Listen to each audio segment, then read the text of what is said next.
Doctor Strange is weird because isn't it kind of the same thing as Doctor Who? Oh my god. Please stop talking. Is it not? Can we? Though, and I partied with the Fizzbatch guys at Gamma, so I'm just curious to get unbiased feedback about how they work. Welcome everybody to the podcast. May the zoo be with you. I am joined today by Donald, who's hanging out in the shop on his lunch break, and we have a special guest for lunch today. We've got the Banana Man from Banana Stand. What is going on, dude? How's it going? I do have to correct you though. Unfortunately, in this rough economy, I've had to change jobs, take my talents elsewhere, and I'm working with the new startup company. You'll hear about us soon. Aerotime International. Okay. We're a small startup awaiting imminent patent approval for radar technologies, wow. And we're very excited to be, just be a part of the space. And you're going to be part of the TCG industry, selling on TCG Player.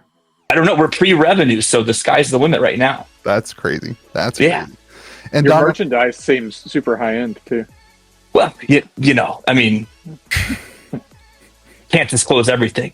For those of you just joining us on the podcast, we were supposed to have George today. Josh has some work stuff going on. We're supposed to have George today, but he's still sick, and so we had a 25 minutes ago. I texted the Banana Man from the Banana Stand. What is it? Aerotech Engineering? What? How am I supposed to? Aerotime International. Am I supposed to know how to spell that? Aerotime. Yeah, with a Y. Now from Aerotime International. Yes. I texted him 30 minutes ago, and he showed up for the podcast. So, dude, thank you for the short notice. I appreciate you. No problem. I actually just had some free time this morning, and everyone else is doing projects. So nice. This is a great way to spend the middle of the day. Well, today we're going to talk about Dragonstorm Tarkir. We're going to talk about the new secret layer shenanigans that Wizards is up to. Donald, do you have a Lorcana topic? Pumping. Lorcana to 1K. Lorcana to 1K. Classic. You're down in Georgia Square right now. That's classic. Perfect. And I think I had a topic for, Pokemon. The market's pumping, and Pokemon Lego. We're going to talk about some Pokemon Lego today. So let's start off with anybody expecting fetch lands in Tarkir before yesterday? There was a rumor floating around about it, right? Did you guys hear that? I don't follow the rumors. I assume that's a Reddit thing. I don't know where rumors come from. I don't have time to read these days.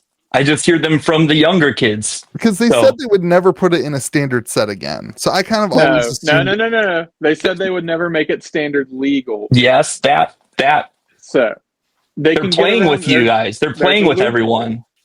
I get the loophole, and I understand. But I thought they would be reserving fetch lands for premium cost products. I didn't think it was a much. When fetch lands were a premium product, now you can buy them for $5. So who cares? You can't. You can buy some of the bad ones for like $8 to $9. I mean, these ones are just like literal skins, though, with the dragon scale foiling. It's literally skin. But there's also non-foil version in the artwork. Yeah. In the special guest slot. I was kind of shocked. I'm not gonna lie. I did not anticipate that for Dragonstorm Tarkir. I thought they'd be in the special guest slot. Like, it seems like a really strong special guest slot. Like most of the time, the special guest they're worthless. They're worthless now. They are not worthless. Most of the time, you have one or two like $20 to $40 cards, and then the rest are filler. They're like not great. These are all. I mean, all 10 of the special guests are huge. Well, there's also the 5 ultimatums as well. So there are some bunk hits. Oh, is there? Yeah. The ultimatums from original Tarkir? Mycoria. Oh, from like Eerie Ultimatum, Emergent Ultimatum, that cycle. So they got to put something in there so you can't win every time. That's the rules. I just saw the flashy ones. I didn't even look at the other stuff. Of course. But, no one has time to read it anymore. I just like the spoilers came so fast on one day. I was like, oh gosh, I'll just read these later, and just kept working. Yeah. By tomorrow we'll have the new. Did anybody know about the premiere thing they did and before the 15 minutes before they did it? The premiere thing? Yeah, like they went live to like preview the everything, and they sent out like I saw it on Companion. My phone was like the Companion app popped up. It was like live premiere in 15 minutes. Tarkir Dragonstorm. Had no idea it was happening until then. That's crazy. Apparently, you had no idea it even happened. Usually, whenever they do the first look for a set, I think that's what they call it, like a first look where they kind of reveal things initially. They'll give you a date and they'll say spoilers start this date. And I just put that date on my calendar now. And I just know all hell breaks loose that day. I don't know what to expect exactly, but I'll just be on alert that date. Well, and it seems like nobody was really paying attention to the set. And I did a video that was like, nobody cared about this, basically 2 weeks ago. And all the comments were pretty negative towards me, clickbait, whatever, that like, why would anybody have cared? But 2 weeks ago, everybody was talking about Final Fantasy. We have zero information, zero cards, zero knowledge about Final Fantasy. And nobody was talking. I mean, even Spider-Man, people were, all the conversation the last 2 months has been Spider-Man, Final Fantasy, and Aether Drift sucks. That's what's put in front of you. Yeah. Yeah. I mean, like, definitely this was a unique play by Wizards of just like putting everything up. They put like basically the most of the year's sets up all at once and said, have at it on Amazon. And so then they were available at distro. I just assume anymore that if Wizards makes a change to how they do things, it's because they think it's going to benefit them the most. That's the most rational way to approach it. I don't know if it's right or wrong, but yeah, we will certainly get into that with the WPN exclusive secret layer that they are producing as WPN exclusive and then selling. Yeah. The thing with Tarkir that I'm excited about the most is that one of the reasons that Capenna didn't, I think, do well is because of the number of 3-color cards in the set. It makes it hard for those cards to be used like in casual Commander games. There's less decks you can play them in. Yeah. And it seems like this with the spoilers thus far, they've seen that and made a lot of cards that aren't just 3-color soup nonsense stuff. So I think in general, I'm more optimistic seeing that, like, okay, well, at least baseline, these cards can be played in more games of Magic than Streets of New Capenna, and that's a good thing overall. So, yeah. but the set looks also great. I don't mean to compare it to Streets of New Capenna at all. It's just you always have to worry about a 3-color set. Well, in Streets of New Capenna, like it's very much a thematic, direct theme, whereas this is dragons. I mean, like, this is classic dragons, Magic, Ugin. It just all the things. People. Thank you for pronouncing it correctly. It is Ugin. It was a joke on the video, Donald. Ugin. I just think you just don't know how to read. I mean, who has time? There's a secret layer coming out that has a bunch of the dragons too. But I think for me the Crater Hoof was a big one. You want to try that word again? Crater, what is it? Hoof. Crater Hoof. Crater Hoof. There's two O's. Not a word. There's two O's. Oh my god. There's not. I don't have time to teach you how to read and speak. What do you guys think about the black borderless cards? My first reaction was that they kind of reminded me of Core Set 21 showcase cards a little bit, but they seemed better. And so I initially did not reserve any negative judgments towards them. But usually with these special treatments now, they look way better in person than any of these digital renders. So I'm sure they'll look fine. I agree with that. I think the foiling on that's going to look really cool. That like crispy, black foiling is going to pop. Yeah. And then they're bringing back the Halo foils as part of something else now. So the Halo foils seem like they are replacing Fracture foils in the set. That was short-lived. Yeah. I kind of think that's a mess because I really like the Fracture foils. I know you hate them, Donald, but the thing for me that makes me frustrated with it, I guess less excited about it, is that the Halo foil is the same artwork as the traditional showcase. It just doesn't seem like it changes it enough for me. I like it when they change up the artwork on the things, but on like the big faces. Yeah, I think Wizards is still trying to figure that stuff out because there's not one answer that makes everyone happy, but Because remember with what was it, March of the Machine, people were upset because the alternate art was pay locked behind serialized cards, and they said, and people felt generally on the internet, people said that it doesn't feel good that the only way to have this art and enjoy it is to have a serialized card for many dollars. And so Hard disagree. I disagree with that internet take. But with everything, everyone's got a side on things, and there's no way to make everyone happy. I just hope Wizards doesn't just make 1,000 variants to try to make everyone happy. Like, you can't go too far with jumping the shark and making, 18 parallels of things. I feel like can they? I feel like they've already gone down. I feel like this is where George would take over for 5 minutes and tell us we're all stupid. Yeah, well, like they've already done that. Like, if you compare the number of cards in a set now to the last time Tarkir was a set, it's got to be like not mechanically unique cards. I mean, like the set number. It's got to be 10 times the number of cards with all. Yeah, they're over 1,000 numbers on the And it's funny they stopped putting the it used to be 250 of 267. Yeah, now it's just a number. There's no of. They do the slash and the ending number for the base set, and so that out of number will just be for the regular frame base set, MTGO style. I think that's part of why set collecting has really kind of gone by the wayside, because it's so impossible now to set collect. You have to have. So it'll be back for Final Fantasy though, just like it was for Lord of the Rings. Yeah, for sure. Set collecting is still kind of a thing, but not for like every set. Imagine trying to set collect and there's no number on the cards and you have no idea how to what order to put them in. Don't you dig on sorcery like that. Don't you come at sorcery when they don't even have a section on the podcast this week. I just made one. I just gave that is one. Not fair. That is sorcery not fair. Fans, you're welcome. What do you put that timestamp in the comments? Sorcery section right there. I feel like stores underordered on this set. I feel like the average store was focused because I don't know how you feel, Banana Man, but when they put up pre-orders for this set, it came out with pre-orders for this set for Final Fantasy, for Spider-Man, and for the next standard set, which is I don't know, Journey. Not Journey. Edge of Eternities. Edge of Eternity. The Journey Together is Pokemon. Edge of Eternities. Like they put all the pre-orders up for all 4 sets all at the same time.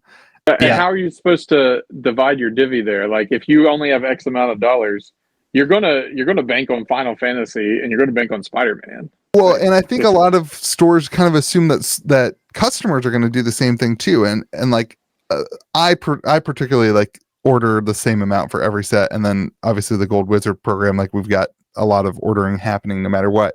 But I kind of assumed, hey, nobody's going to really be interested in this because the conversation was almost exclusively about Final Fantasy. Nobody in the store was talking about this. And then all of a sudden, I keep getting messages. Hey, when are you going to have Tarkir pre-orders? When are you going to have Tarkir pre-orders? It's all of a sudden today, everybody wanted it. Do you feel the same way, or was it different? Well, nobody thought about it because it wasn't it's not coming out for a while. I get that all the pre-orders are at the same time, but as far as thinking about what product I'm going to buy, really just the next product. 14 days. Pre-release is in 2 weeks. For Tarkir? Yeah. Is that quick? Yeah. Wow. Why are we just not getting spoilers? Why do we have spoilers for Spider-Man that comes out in October? I looked this up. There was, oh my gosh, Aether Drift. The spoilers started the exact same number of days before release. So these spoilers started the same time relative to release as Aether Drift. I only know that because I looked it up the other day, because I was also wondering, why did they start today and not a week or two prior? So I think we're just getting we're all losing track of time in reality because it's been nonstop spoiler season for 5 years. And that's right. 2 weeks before a set is enough time for spoiler season. That's great. But the problem is when they, when they've already released Spider-Man stuff that doesn't come out for months, and then it's oh yeah, by the way, we have this standard set here in 2 weeks. Yeah. What are you supposed to do? How are you supposed to manage that? When you put spoiler season out for something, but all of your social media and all of your, public marketing is also for other things, it's hard to get excitement for a single set. It's hard to really even know as a store what's in this set and what people are excited about, because all the conversation is wrapped around all these other things. Yeah, stores have to order it before we know anything. Anymore. Yeah, and so you just kind of have to do a vibe check and see how you feel about it. And that's why owning a store is just gambling. It's just gambling constantly. Yeah. What can we expect from Aerotine Engineering on the international Aerotine International? Don't limit us to one genre of business. What can we expect from Aerotine on the TCG player deal? I can't disclose. Well, I have agreements that don't allow me to tell the details about it, but we do things, and I would expect this to be similar to how everything has been lately. What was the Banana Stands Aether Drift sale? Gosh, I was busy that day, so I didn't see when it went live, but it was play booster boxes for a certain price, I think 10 something, and then a set of 2 commander decks for commander price. Commander decks keep getting allocated like crazy. Yeah, it seems like I don't suspect that suddenly stores are asking for 10 times as many of them. So I think the Wizards is trying. It seems like Wizards is trying to fix the overproduction or whatever, or the excess inventory problem.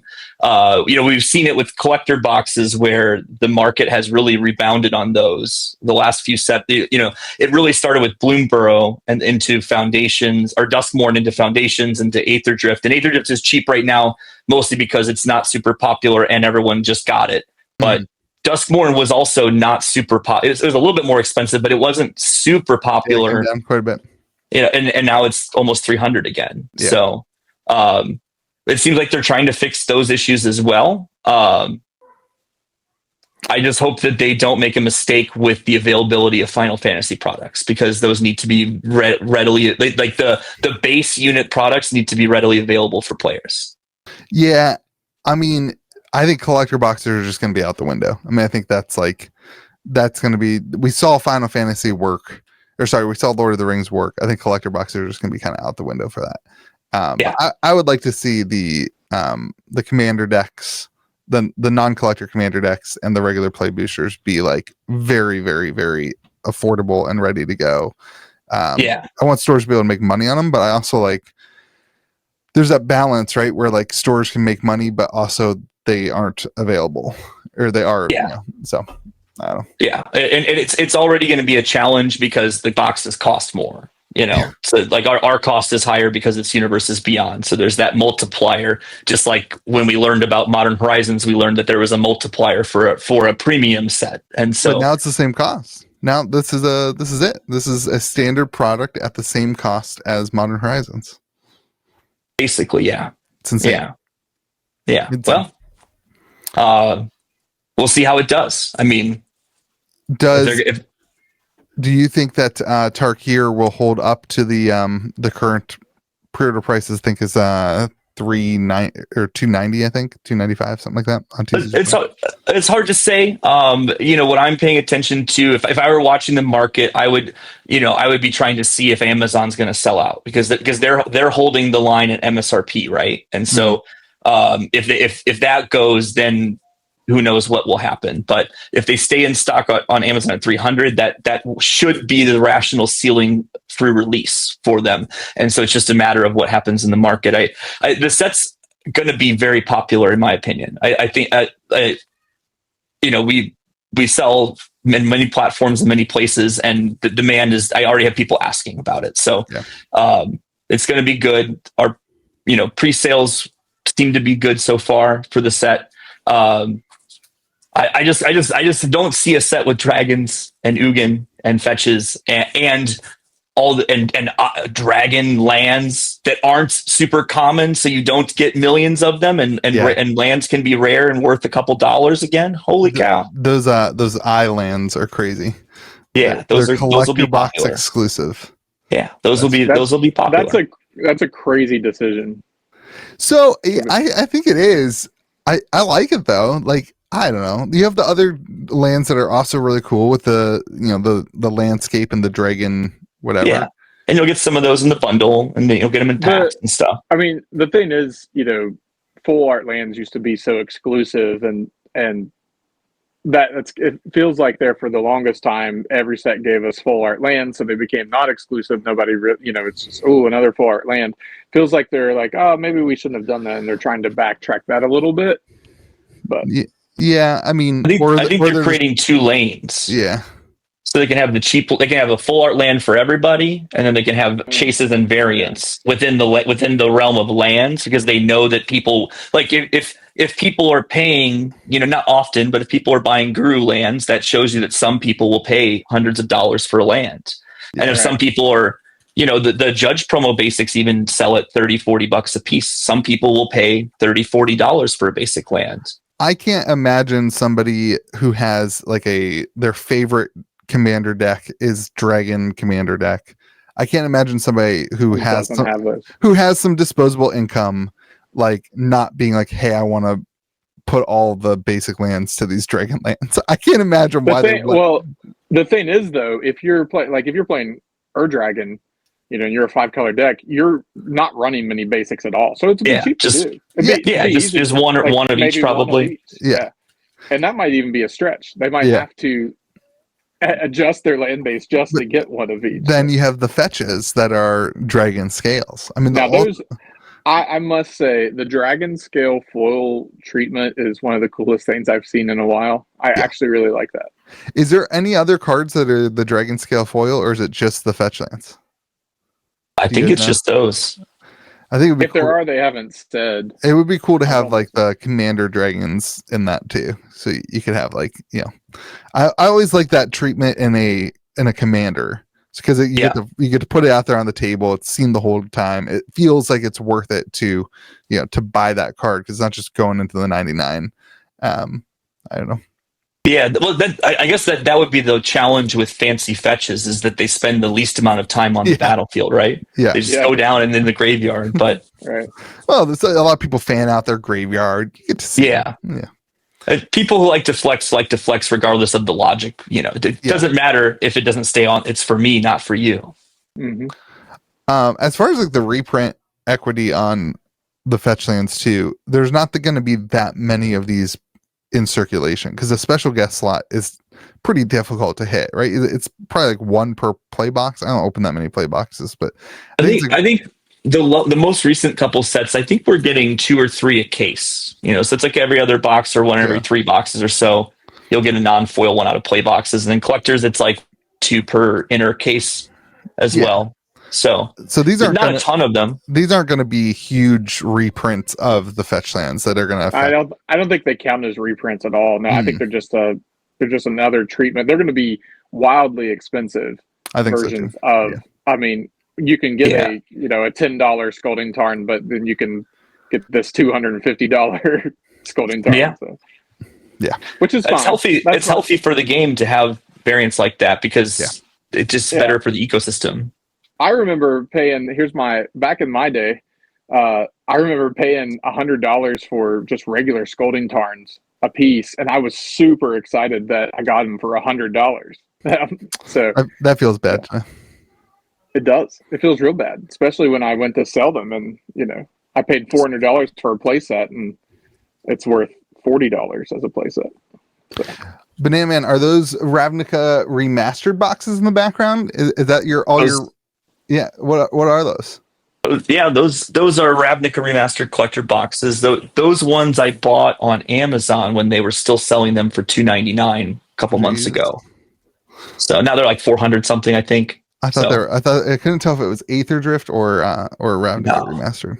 All the Aether Drifts out elsewhere. Yeah. Too many of them to keep in here. Gotcha. Okay, let's move on to Secret Lair. So this is the second time they've really kind of pushed this, but now it is available at pre-order from Distro, and there's a little bit more info on it. The Secret Lair friendly local game store is going to officially have a Marvel card in it. It doesn't say that there are 6 Marvel cards. It's going to have at least one. I would assume that this is going to be a themed thing and all of it will be Marvel cards. But this is the one that it's weird because they're advertising it as local game store secret lair, which seems really great. But local game stores have to pre-order from distro now, and it's only non-foil. And then pre-orders are going to end. And then at secretlair.com, you're going to be able to buy the secret lair, and you're going to be able to buy it in foil and non-foil. And then after all that happens, distro will be shipping the secret layers to stores. So I mean, if you want to read into that at all, it feels like Wizards is like, I don't know, getting the advantage of selling first and then like extra product going to, am I reading that wrong? I haven't been able to keep up on this, so I'm hearing it from you for the first time. If that's the way it goes, I'm sad I ordered so many of them. Yeah. This is why I'm not supposed to be in charge of ordering things. I pick the wrong number too often. That probably works out most of the time, though. Sometimes. So it's also mechanically unique, which is there's a lot of things to talk about. But the secret layer is mechanically unique. I knew that part of it, and I was disappointed. I understood, like, okay, well, the non-foil at the store makes sense because we want to service players, and players would want the non-foil copies. That would make sense. If they only sold the foil online, I'm totally down for that. Yeah, but if they're also selling the non-foil, that's the way it should have been. Yeah, if they're also selling the non-foil online, then I'm bummed. Yeah, I'm 99% sure I'm right. I believe you. I remember us being mad about it.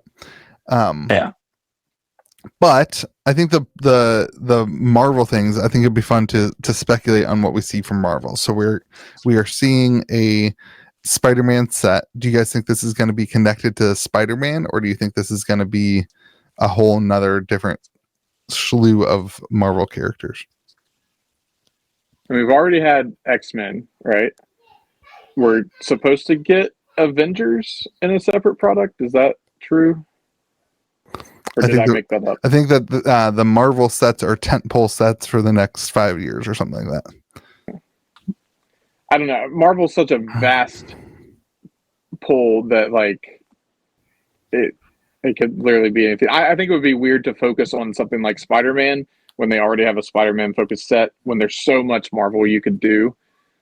I don't know why you'd double up on it, but it's probably a chance for them to try, like, if they did other characters, they could see what people are excited about and what the singles price does. It's like a chance to try things out before maybe they're still in development for sets in the future, and they can test something out here that like steers them in a different direction. That if I were in their shoes, that's what I would be interested in doing, would be like dropping little nuggets out and then seeing what happens, and then hopefully using that gauging the demand of specific characters to see. They're probably not just designing 4 or 5 cards at a time. They probably have a pool of cards they could pick to put in any one thing if they wanted to, right? I would think so. You would assume, but sometimes I feel like they don't even communicate from Secret Lair to. I'm a conspiracy theorist that Secret Lair team is completely separate from any of the other like reprint equity conversations, because we've seen so many times like a card will get printed in a standard set and then it comes out in a Secret Lair like 2 months later, or a card will be in Secret Lair and then it's part of the the big ultimate the big master set. And it's like, are you guys even paying attention to what each other are doing? Or is the company so big that one area doesn't talk to the other at all? Well, I always thought that there are a lot of weird decisions that get made, like back before this new era we're in, when it was mostly just like, hey, why did they finally get around to making the first foil printing of that card? And I always think that's because like someone at WotC was like annoyed that they couldn't have a foil copy for their deck, and so like make sure that gets in that set or something. But so me personally, anytime something happens, I by default just assume it's like a pet thing. It's like, I just feel like a lot of inside jokes and like, I want a version of that card. And so then they sit in a room and they make it happen. I don't know. Who knows? Donald, if you were a betting man, who would you say is in this? You said no Spider-Man. You're the biggest Marvel fan I know personally. So, I mean, I think your biggest like pull for Marvel right now has got to be your Avengers. It's got to be Captain America. It's got to be something along those lines. Iron Man. I mean, we saw some of those already like, in Secret Lair, though, right? Didn't we see there was that other drop? I don't even remember. Was there I can't keep up. Yeah, I think there was a Captain America already. I can't keep up with it. So we already saw the Marvel Super Drop. We already saw you got the X-Men already. We saw Iron Man. So it's probably not Iron. We already saw Captain America. We saw Storm. We saw Black Panther. All right, so then Nick saw that. Here's the next hot take. Okay. Fantastic Four, because they have a new movie coming out. That's going to be terrible. Remind me what the Fantastic Four is. Is that the guy from Parks and Rec? Chris Pratt? No, that's Guardians of the Galaxy. Okay. Is that Marvel or not? Yeah, Guardians of the Galaxy is Marvel. Okay. Fantastic Four is Silver Surfer. Yeah. So yeah. The four is Mr. Fantastic, Invisible Woman, Human Torch, and Thing. The big rock guy. Isn't he just the same as Wolverine? No. Wolverine's not made out of rocks. He's made out of like steel. Just because he's like yellowish doesn't mean they're the same. I feel like they're basically the same character. That Marvel feels so much like Pokemon to me, where it's just like, you guys have already done that. You're just milking this for too much. No? Fantastic Four is the genre that they've unsuccessfully made movies and rebooted it and made movies and rebooted it, and they're going to try again. Here's a brand new cast. We're going to start this over. Isn't there kind of always four of them though too? Like you never see the Fantastic Four. No, but you never see like all of the Avengers together. It's usually like the Avengers have been 1,000 different people. Like the Avengers is just who's available at this time.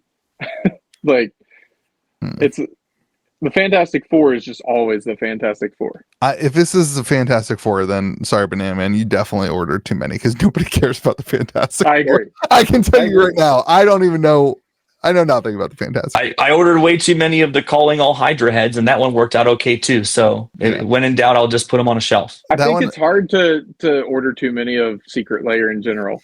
I mean, this dragon set one, like the baby dragon, the 2-sided cards, is not great. Like you can buy the normal versions of those cards for much less than what the Secret Lair price is. So, but still, that's probably going to sell out. It's probably going to be like stupid expensive to buy. Are they flip cards? Yeah, they're flip cards. They're I hate that. Yeah, I hate that. So you can choose. Do you want to play the adult version or the baby version? We've got enough market data now that shows that people are mostly okay with like if a card is $2, people will pay like $5 or $10 for a cooler version of it, you know. So like when Secret Lairs first came out, it was correct to say, oh, the singles in this layer are worth $43. Do I buy the layer or not? And it's not. It's anymore. It's just kind of like, if you like it, buy it. If you don't. And then if you want to do the finance thing, it's you can speculate on whatever you want, about the layer. But do you feel like the original Secret Lairs way higher of a percentage of Magic players ordered them than currently? I still think in either scenario, it's still a small percentage of people, in all honesty. I feel like when maybe I was just more differently plugged in, like I didn't own a store back then. But like when those first Secret Lairs came out, it felt like all of my Magic friends were all ordering them because it was new, it was fresh. It was like way more of it was like being in on the ground. And it was also like once a month or once every 3 months, right? Like it was a special deal when they came up originally. I feel like now more so it's like you have a group of people who care about it because it's SpongeBob, who cares about, like there's that side of it. But there's a group of people who are just like, I'm going to buy the max because I know the average person isn't paying any attention to this. Like they have no clue that Secret Lair is happening. And eventually they will want those singles. So they buy, a lot of people will, buy the max or whatever, knowing that like, yeah, right now that card might be worth $5 because that's the lowest version of it. But more and more people will want they'll play a card and be like, oh my gosh, there's a, I don't know, Rick and Morty version, whatever it is. There's a SpongeBob version of that card. I want that. I missed that Secret Lair. I never knew that happened. Now I'm going to go buy that card. And so it scales up. Yes. Yeah. Okay. Yeah. That's my take on the Secret Lairs too, is like, there's so many of them, nobody can keep up. So there's a small percentage of people who are constantly ordering and keeping up with it. But yeah, I think for some people it's like a hobby of itself, which is it's like passive investing, right? You're Right. deciding what to buy. You buy it, you sit on a shelf and you wait till it's time to sell it, and you don't have to track it day to day. It's it's just different than sealed product. But Magic sealed product for the last 5 years hasn't really been great as an investment across the board. If you treated it like an index fund, you would have done horribly. right. And the nice thing is, what you're getting. Like, what's in that package. Yes. So that's a Yeah. whole different thing than buying a random draft booster box sealed. Like, so at least what your money is going towards, and you can evaluate, do I justify spending X amount of dollars on this because I know exactly what I'm getting out of it. I mean, I missed the only Secret Lair I've ever cared about was the Seb McKinnon one, and I missed it at the time because I couldn't afford it. And luckily, I was able to pick it up later for not too much more than what it was. So, All right. Neither of you gave predictions, so I'm going to give 2 predictions. This is either going to be, I don't think that this has already been done, Doctor Strange card. did you just Google Marvel characters? No, I googled the most popular Marvel characters or Hulk. It'll be one of the two of them. We haven't seen either of those cards in anything. Doctor Strange is weird because isn't it kind of the same thing as Doctor Who? Oh my God. Please stop talking. Is it not? Can we move on to a different subject? It seems I don't- Strange and Doctor. This is not my world of things, so I don't know. I can't even tell if you're being funny or stupid. I'm being me. Stupid is the No. I'm being me. Those two things seem the exact, like when you look at those two characters. Because they have doctor in the name. Is that why? No, you they think do they're the same? like weird things with time, don't they? Yes, they both do things with time. Yes. They're the same. I know they're different characters, but they feel like they have the same ability from different universes. Is that not true? Is Doctor Who- this like if someone tried to say Spider-Man and Batman are the same thing?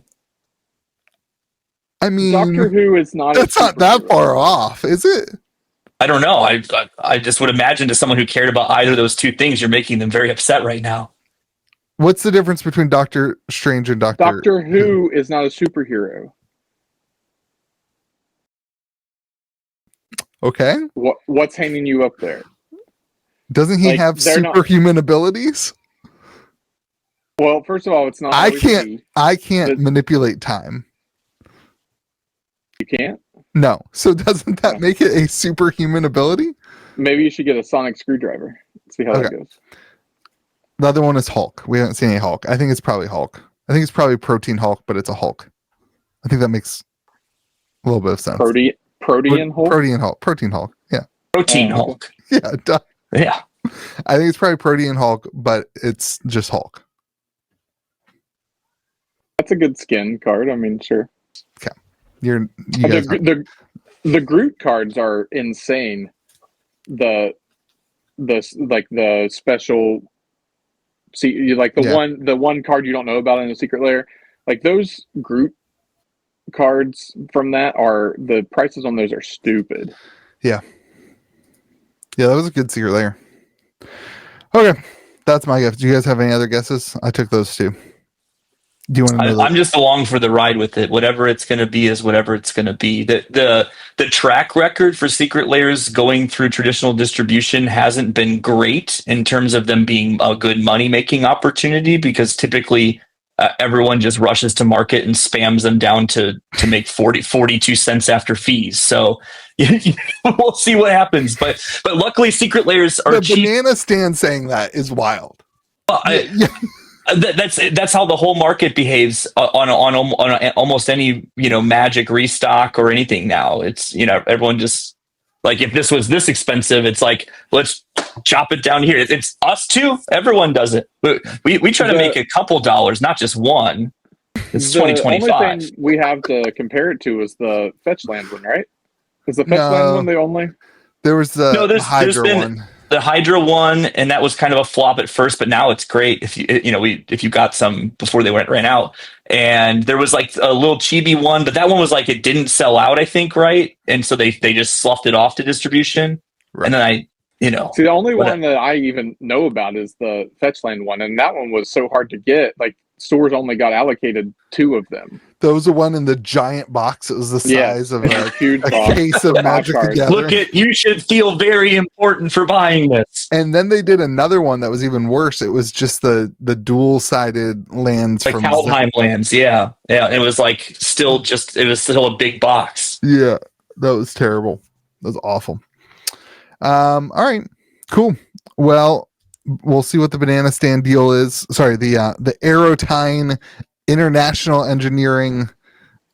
There's no engineering in that. Where did I get the engineering part?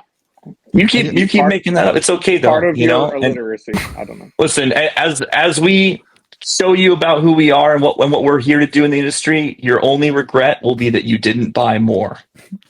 Okay, well, we are at the part of the podcast where I get to. Last week I teased to you guys, to Donald and whatever co-host was on the podcast last week. Who knows? Who knows anymore? Who knows anymore? We had a sponsor this week, so congrats! You guys get to share. Banana Stand Man, I know I didn't tell you, but you're getting 1/3 of the sponsorship today. So I'll have to run this by my legal team. Yes. But Shardbugs is on Kickstarter. So Shardbugs, thank you for sponsoring this podcast. Shardbugs on Kickstarter. They start on the 29th. So if you are interested in bug games, it actually looks kind of cool. Donald, I showed you the cards, didn't I? They sent me some cards. Yeah, the cards look sweet. I thought the foiling treatment on them looked good. Yeah, they're like super strong. Super strong foiling. To me, that that's secondary. What the cards look like. The number one to me is, how does it play? Yeah, so. I don't know how it plays. I haven't looked through the playability and that kind of stuff. It looks very similar to like a Magic-esque type of thing. There's keywords, that kind of stuff. The thing for me that I really enjoy about this, that usually I say no to this stuff, but Lewis is the creator of this, Tuflint, and he's a huge sorcery fan. He's been on the stream quite often, so he's kind of a friend of the channel. So I told him he could have a little segment here in the podcast. And the thing I really like about it is it's already printed. The first edition, but they're not waiting for Kickstarter to get the funds. They're already funded. That's a huge difference from a lot of Kickstarters. And when I heard about that, I was like, all right, I know that if I share this, if people are interested in it, at least they'll get their cards. You know what I mean? Like, yeah. You never know with Kickstarters anymore these days of like, are they ever going to get the product? And so this is fully, he's already funded in terms of the money to do the stuff. The Kickstarter is just their pre-sale. I think they have distribution plans and that kind of stuff. So shout out to Shardbugs. Go check that out on Kickstarter if you're interested. And thank you for being a lovely sponsor of the podcast. All right, let's move on to Pokemon. Speaking of sponsoring the podcast, the other sponsor of the podcast is Lego Pokemon. No, I'm just joking. I think we can't say that. I might get in trouble for saying that. Are those nano blocks? Yeah, we already have Pokemon Lego. What is all this news? What is that one? This is Bulbasaur. It looked like a Caterpie. I was like, man, that's got to be a low seller. We had nano blocks for a long time. Dragonite. Did I sell you my nano blocks? Who did I sell my nano blocks to? Not me. We just buy them. I'm pretty sure they're still in a tote in the back. No, I had massive amount of nano blocks and I sold them to somebody. Anyway, Pokemon Lego will be very popular. Yeah.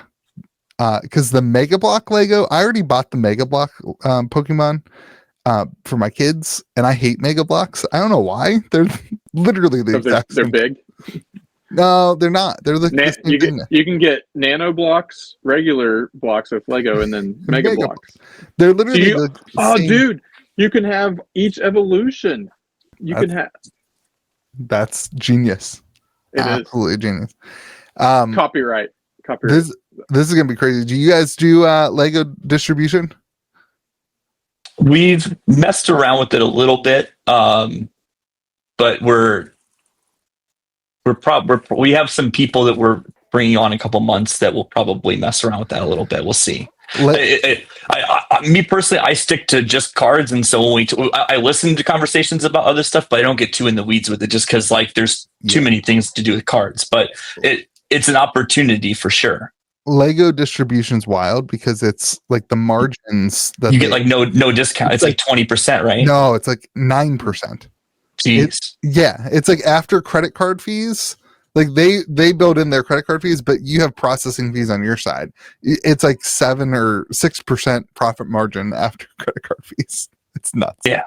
But and they're already expensive. I mean, like that's if you're selling at at MSRP and that kind of thing. And obviously, I mean, as most of the hobby stores end up not doing that, but then they just compete with Target a lot, like Pokemon. This is going to be wild, though. This is going to be. You think the Pokemon shelf issue for TCGs is bad? People are going to be fighting like crazy for Pokemon.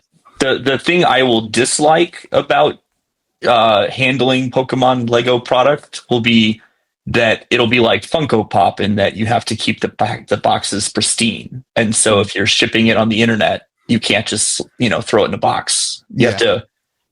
For higher end stuff, people have I believe, I would imagine a lot of Pokemon Lego purchasers will be purchasing it to put on their shelf and display as a collectible item itself. There'll definitely be a ton of people who will open it and build it. Yeah. But there'll be a lot of people who buy it to collect. So people collect Lego just to keep it in the box? Unfortunately, a huge, and there's a whole secondary market of breaking down products to it, just kind of like breaking down a commander deck for the singles. You can break down a set and sell the single pieces and the minifigs and everything like that. The minifigs are huge, but like not just the minifigs, though, Donald. There's like there's a TCG player for pieces, and it's owned by Lego. I've been on it, but the thing is, like, what minifigs are you doing in Pokemon? Are they going to do a minifig of each Pokemon? Because that will be wild. Well, if they do that, that's going to be insane. That's like what I don't fully understand it either. I can't wait to see actual more details on it. But with Lego Star Wars, you have things that you want to build, right? Like you want to build the Millennium Falcon. You want, like, they have done, like, Star Wars unknown to them, right? Like they didn't know they were doing this, but they created IP for like these random things that you care about. Pokemon, it's like, what are you gonna do? Like build the Pokemon Center? So you can build a battle stadium, stuff like that. In Star Wars, they have you can do the full size Yoda, because he's only this big. But like they have like the bus, the helmets, like stuff like that. I assume that's what they'll be doing. Like you're going to build a Pikachu that's this big. Yeah, like the advertisement photo is the tail of Pikachu. Or a Pokeball, you can build a Pokeball. Sure. So Mega Blocks, you make the actual figure, but it's also part of a bigger thing. So it was kind of interesting how they did it. But yeah, I mean, they might do like different gyms, like the location have like, this gym, and have the minifigs be like you get an Ash and a Brock or whatever. Like they can do. They can do scenes, right? Like here's this scene with these characters in this place, and you can build that. Or they can do here's a big Pikachu, here's a single character, or here's there's different routes they can go. I mean, they do both for a lot of the IPs, but you could do like VMAX, the VMAX Pikachus, like, and the VMAX Espeon, and then you have the minifigure version, and then the VMAX one be the one that you build. That's cool. I should be on the creative team for Lego. Dude, that would be such a good job. That would be such a fun job. Back in my day, Lego didn't have all these other IPs. If you wanted to build, like, I remember building my own Star Wars Lego. I made a AT-AT out of like random tires for feet, and there was all different colors and everything. So You had to be creative back in the day. You know? did. You had to actually be creative. You didn't have a like. And now I don't know if you build a Lego set in the modern era, but before it was you just opened the box and dumped every piece of Lego out. Now it's like, here's bag number one. Open bag number one, and the simple like. The nice thing about that though, dude, is like, as somebody who has kids, it's way easier to do it. Like, I don't know, it walks, like, my daughter's 5, she can build a Lego set. Like, I can sit there and she can build it, and she feels like she's doing something. I don't know. It's great. I'm just saying, kids don't know how easy they have it these days. That is true, Don. I used to just have the single bucket of Lego where, you know, all your pieces go back into, and then you just rummage through it. And then if it was a Saturday, you could dump the bucket out onto the ground, but you had to pick it up by dinner time, you know? Yep. I had a tote that was like this big of just all my Legos. So yeah. All right. Well, when we get more information on Lego Pokemon, we're definitely going to talk about that today. If the Pokemon market doesn't calm down a little bit, that's going to be chaos. It'll be crazy, with reselling activity and things. It's not. Yeah. It's going to be very popular. Okay. Let's move on. We got 10 more minutes before Donald's lunch break ends. So, Journey Together. I'm curious if you know any of this info. There is the regular booster box, and then there's the enhanced booster box, which I thought the Poke Beach article originally from it also thought that all booster boxes were now going to be enhanced booster boxes and come with a, you know, the Ends Reshiram promo card. But it's seemingly like regular stores and everyone else is only getting the regular booster box. Is that what your understanding is? What do you mean by regular store? Like a big box store? No, like us. Like distribution stores. Have you received your Pokemon yet? No, we get it tomorrow, I think. Maybe Monday. Okay. The pre-release, what I know is that the pre-release boxes we got, that, you know, they come with the build-in battles to run your pre-release, those had regular non-enhanced booster boxes in them. Okay. My understanding is that everything we're picking up as what the SKU on distribution for a booster box will be the enhanced one. Interesting. So, okay. What I don't know what that means. I don't think anyone knows what that means in terms of future restocks or something, though, right? Like, it's just wild because there's 2 listings on TCG Player too, and the photo's wrong, isn't it? It was yesterday, I think. Well, where like the photos are swapped between them, because it's like the regular booster box has the picture of the enhanced box, and then the enhanced box has the white box, which is actually the regular box. It's so they have fixed it now. Okay, that's when good. I took a screenshot. But who knows what you're pre-selling or pre-ordering? It's like a wild. It seems like nobody really actually knows what they're getting. Like, I think when I pre-ordered on distro, I think it was the enhanced box because that's the only image anybody had. But now they've changed it on distribution site to like the picture is, you know, looks like the regular booster box. I'm not really certain, but yeah, well, we're not certain about anything on this pod. We have a disclaimer on the podcast. Nothing is. Yeah. Can't take. I mean, come on. Yeah, I believe that we were told that we would be getting enhanced booster boxes months ago. Okay. You know, but that could just be someone telling us something that's incorrect. So it'll be very interesting. We'll see what shows up. If the enhanced booster boxes are Pokemon Center exclusive, which would be the alternative to that. The alternative to us getting enhanced boxes right now, I think, would be that Pokemon Center exclusive boxes are the only enhanced ones. That is going to be absolutely wild for the enhanced booster box market. Yes, that will be chaos. That's going to be disgusting. Yeah. And also almost every listing on TCG Player for the enhanced box is going to get canceled because that product doesn't exist. Like for the store, like the store who random person, King's Games has 11 of them up on TCG Player. My gut says King's Games is just a regular store and they think they're getting enhanced boxes and then they're going to not. and it's going to be, they're going to have to cancel the order. So yeah. I would hate to speak with certainty because I don't get on the calls for the Pokemon things, so I just get updated on what's going on after the fact usually. So, gotcha. but I think we'll just see what happens on Friday. You can text me on Friday; I'll let you know. Yeah, I'll have mine then too. So yeah, well, we'll all find out. We'll all find out together. It's going to be a wild journey together. Let us know in the comment section. I'm sure the Pokemon community could handle another good news day like that. Yeah. The market's crazy though. Boxes are $240. Yeah. It's. I mean, there's a lot of unhealthy activity in the market with, singles are being bought out now. You're seeing a lot of botting activity, multi-accounting on sites, and everyone's having to put up queues and wait lines and things.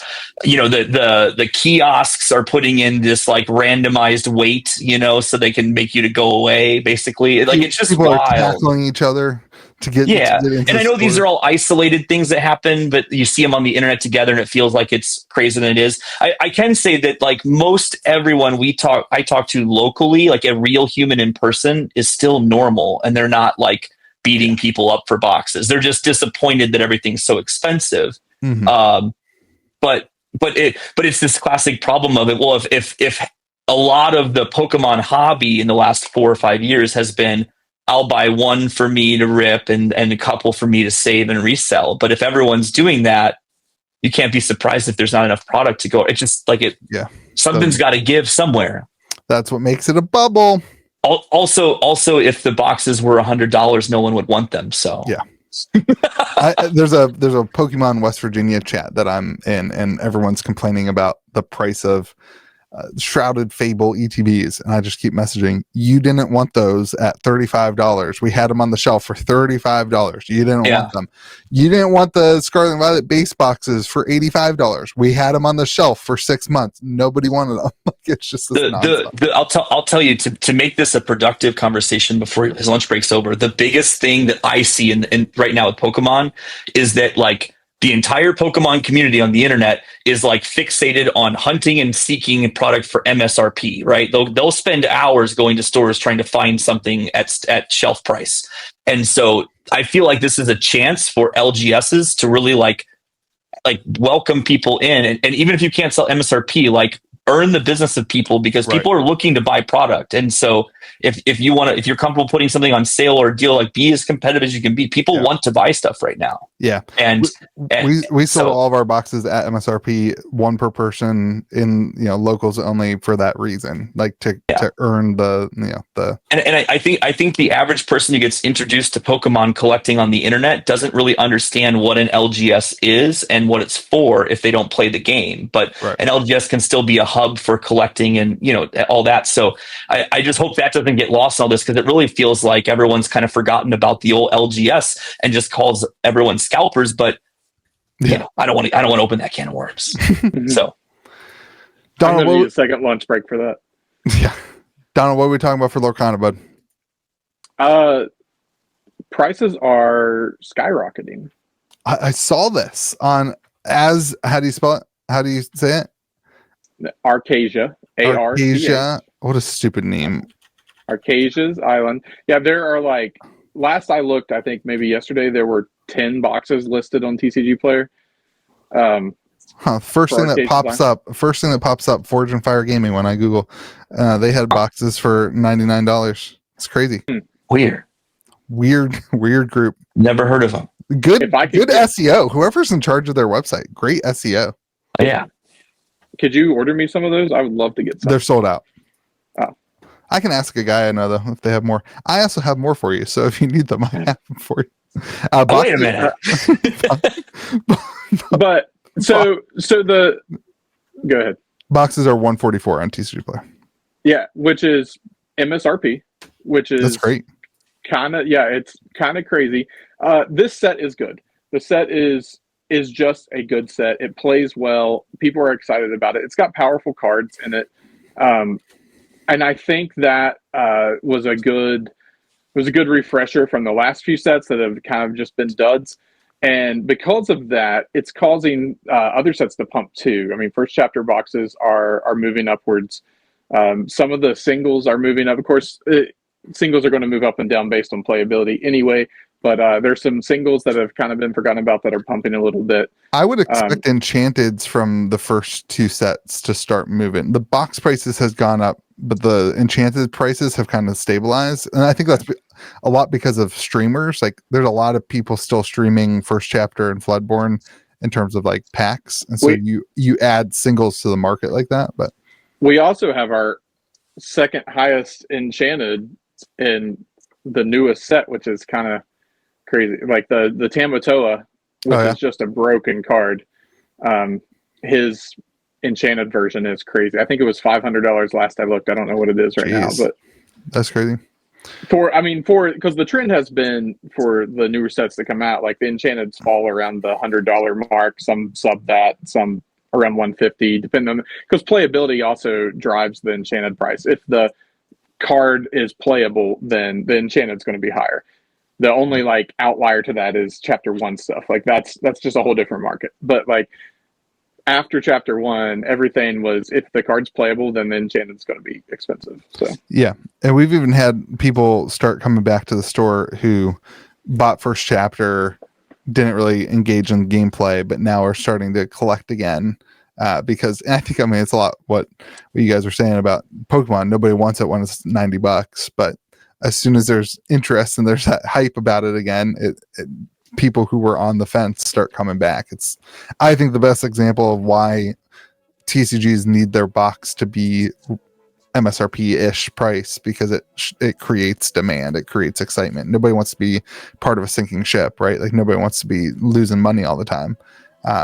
So yeah. Well, I mean, if a store can't make a profit in carrying your items, what motivation do they have to work hard to sell that game and build a community and make sure that, you know, that it just doesn't make sense if there's no money in it. And so, you know, I think it seems like every game for the most part is fixing the supply side of things one way or another. And I know there's been some changes behind the scenes with Lorcana and distribution and some just like details, but they make a difference in how the product gets out to stores and when and how much and all those things. So if I think that's all connected to what Donald's mentioning, which is that like the singles are doing better now because of, you know, they're tweaking all these different variables and it's honing, they're getting honed in a little bit, and that's healthy for the game.